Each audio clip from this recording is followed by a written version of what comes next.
Hello and welcome to Michael's Minty Music for today. Today we review the Beatles' 1965 album, Rubber Soul. It's pretty great.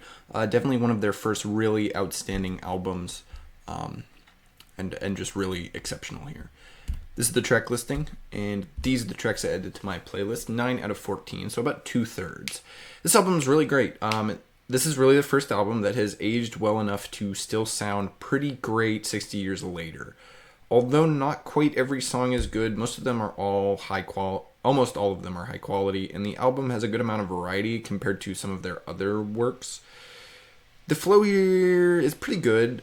There are probably just one or two too many slow songs that don't work. Nowhere Man and In My Life are both great, but Michelle and Girl aren't. So they probably could have cut some of the slower stuff. Plus, a couple of songs here are more their old style, and it feels a little bit out of place. Stuff like Wait doesn't sound quite as good as something like I'm Looking Through You. But overall, the average song quality is high, and the flow works well as a result.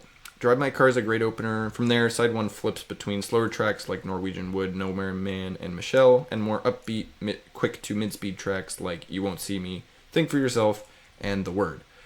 Side 2 isn't quite as good as side 1, but it continues in the same fashion. Girl and My Life and If I Needed Someone are all slower, while What Goes On, I'm Looking Through You, Wait, and Run For Your Life are all sort of mid to up speed. What Goes On isn't a great opener for this side, and Run For Your Life isn't a great closer, but every song here is pretty good and the variety is nice, so it's difficult to dislike anything about side 2. As a whole, the album feels like a bunch of pretty decent slow songs and a bunch of pretty good quick songs that they just kind of shuffled together. So the flow ends up pretty janky, but not terrible. It's kind of just back and forth. It probably could be a lot better, though, but definitely not bad. There were no album singles released. Instead, there were some non-album singles that came out before this one, but none of the tracks here was released as a single. The memorable, extra popular tracks here are probably the opener, Drive My Car, Nowhere Man, maybe The Word, and In My Life, maybe. My favorite track here, though, is probably I'm Looking Through You. It's one of the more upbeat tracks, and it really helps out side 2, in my opinion. It really makes it have some oomph. Drive My Car, The Word, and Nowhere Man are also all pretty good, though. There's definitely a good amount of hits here. I rank this album 4th out of the Beatles' 13 albums, which is pretty high. This is definitely their first really great album. It's definitely superior to all the stuff that came out before it from 1963 to Help in 1965. Also, it's definitely better than their two movie soundtracks, Magical Mystery Tour and Yellow Submarine. Both of those albums just don't have as many good songs on them as Rubber Soul, Abbey Road, or Let It Be, that trio.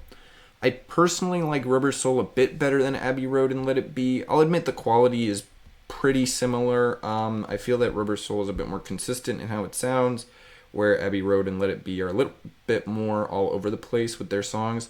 Although they're still really great. It's kind of a toss-up with those three. However, although Rubber Soul is definitely more consistent than the White Album, as a double, that album just has a lot more really good songs on it. So it beats out Rubber Soul.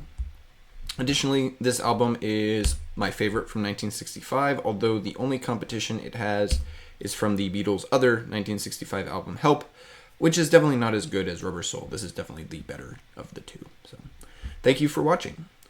I'm taking a break this upcoming week, but after that will be Syd Barrett's second and final solo album, 1970's Barrett. It was just called Barrett.